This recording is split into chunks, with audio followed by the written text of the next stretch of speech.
এই মুহূৰ্তত ৰাজ্যৰ ছাত্ৰ ছাত্ৰীসকলক জনাব বিচাৰিছো এটা ডাঙৰ খবৰ যিসকল ছাত্ৰ ছাত্ৰীয়ে 2026 বৰ্ষত মেট্ৰিক পৰীক্ষাত অৱতীৰ্ণ হ'ব তেওঁলোকৰ বাবে ইতিমধ্যে আহিছে এটা গুড নিউজ ৰাজ্যৰ শিক্ষা খণ্ডক লৈ অসমৰ মুখ্যমন্ত্ৰী ডক্টৰ হিমন্ত বিশ্ব শৰ্মাই এক ডাঙৰ মন্তব্য কৰা পৰিলক্ষিত হৈছে ইতিয়াৰ পৰা মেট্ৰিক পৰীক্ষাৰ্থীসকলৰ কাৰণে আৰম্ভ হ'ব নাইট স্কুল যেকো ছাত্ৰ ছাত্ৰীয়ে 2026 বৰ্ষত মেট্ৰিক পৰীক্ষাত অৱতীৰ্ণ হ'ব তেওঁলোকে এই নাইট স্কুলত পঢ়িব পাৰিব গাঁৱত যিবোৰ অংগনবাদী আছে এই অংগনবাদীত মেট্ৰিক পৰীক্ষাৰ্থীসকলে ৰাতি টিউচনৰ নিচিনাকৈ পঢ়িব পাৰিব আৰু ইয়াৰ খৰচ সম্পূৰ্ণৰূপে বহন কৰিব অসম চৰকাৰে এই মুহূৰ্তত জনাব বিচাৰিছো এটা ডাঙৰ খবৰ গাঁৱত যিসকল ল'ৰা ছোৱালীয়ে ইতিমধ্যে গ্ৰেজুৱেশ্যন পোষ্ট গ্ৰেজুৱেশ্যন কমপ্লিট কৰিছে আৰু বৰ্তমান নিবনুৱা হৈ আছে তেওঁলোকে এই মেট্ৰিক পৰীক্ষাৰ্থীসকলক ৰাতি অংগনবাদীত নাইট স্কুল হিচাপে তেওঁলোকক টিউচন পঢ়াব পাৰিব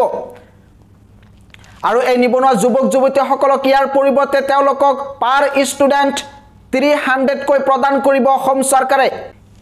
এই মুহূৰ্তত জনাব বিচাৰিছো এটা ডাঙৰ খবৰ যে ছাত্ৰ ছাত্ৰীয়ে 2026 বৰ্ষত মেট্ৰিক পৰীক্ষাত অৱতীৰ্ণ হ'ব তেওঁলোকৰ বাবে ইতিমধ্যে অসম চৰকাৰে এটা ডাঙৰ ঘোষণা কৰিছে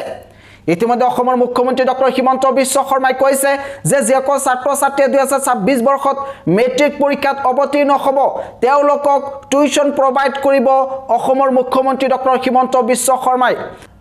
ছাত্ৰ ছাত্ৰী যাতে ৰিজাল্ট ভাল হয় তাৰ কাৰণে এই ডাঙৰ পদক্ষেপ গ্ৰহণ কৰিছে অসমৰ মুখ্যমন্ত্ৰী ডক্টৰ হিমন্ত বিশ্ব শৰ্মাই প্ৰতিগৰাকী ছাত্ৰ ছাত্ৰীক 300 টকাকৈ প্ৰদান কৰা হ'ব আৰু এই 300 টকাৰ জৰিয়তে ছাত্ৰ ছাত্ৰীসকলে নাইট স্কুলত পঢ়িব পাৰিব এই বিষয়ে অসমৰ মুখ্যমন্ত্ৰী ডক্টৰ হিমন্ত বিশ্ব শৰ্মাই কি কৈছে হিয়া এবাৰ শুনাই ল'ব বিচাৰিছো অক্টোবৰ মাহত ফৰ্ম ফিলআপ হৈ যোৱাৰ পিছত ফেব্ৰুৱাৰী মাৰ্চলৈকে অসমৰ গাঁওসমূহত আমি নিখাৰ স্কুল নাইট স্কুল অৰ্থাৎ সেই গাঁৱৰ যিজন বিএ বিএসসি পাছ কৰা ল'ৰা ছোৱালী আছে সেইজনে গাঁৱৰ ল'ৰা ছোৱালীখিনিক বিদ্যালয় পাৰ হৈ যোৱাৰ পিছত একত্ৰিত কৰি তেওঁলোকক স্পেচিয়েল ক্লাছ কৰাৰ ব্যৱস্থা কৰক কোনোবাই শব্দটো টিউচন ক'ব কিন্তু মোৰ মতেদি সেইটো টিউচন নকয় সেইটোক যদি সেইটোক টিউচন হয় তেলে গ্ৰীষ্মকালীন যিমান কেম্প হয় সেইবিলাকেও টিউচনৰ আখ্যা পাব ইয়াত প্ৰফেচনেল কাম কম থাকিব ইয়াত ব্যৱস্থা হ'ব যে স্কুলত যিমানখিনি পঢ়াব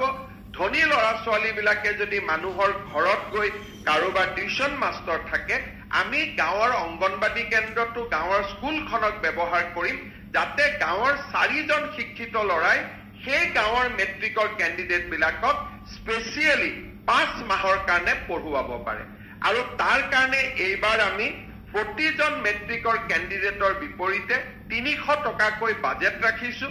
শিক্ষকসকলক আমি প্ৰত্যক্ষভাৱে দিম বা ছাত্ৰসকলৰ জৰিয়তে দিম তাৰ বিষয়ে আমি পিছত আলোচনা কৰিম গাঁৱত যদি 50 জন ষ্টুডেণ্ট আছে 2জন গ্ৰেজুৱেট পাছ কৰা ল'ৰা আছে তাতে এই 4 মাহ তেওঁলোকে মেট্ৰিকৰ ল'ৰাখিনিক ভাল কৰি পঢ়াওক ভাল কৰি শুনাওক আৰু মই ঝাৰখণ্ডত নিৰ্বাচনী প্ৰচাৰৰ সময়ত এটা এনজিঅ চলোৱা এই বিদ্যালয়বিলাক চাই আহিছিলো বহুত এফেক্টিভ হয় সেই ধৰণৰ এটা প্ৰয়োগ এইবাৰ আমি অসমৰ গোটেই গাঁৱত কৰিব খুজিছো যে চৰকাৰে মাননি দিব গাঁৱৰ শিক্ষিত ল'ৰাজনে 6টাৰ পৰা ৰাতি 9টালৈকে মেট্ৰিকৰ কেণ্ডিডেটখিনিক পঢ়ুৱাব এইবাৰ মেট্ৰিক পৰীক্ষাৰ ফৰ্ম ফিলআপ হ'ব অক্টোবৰ মাহত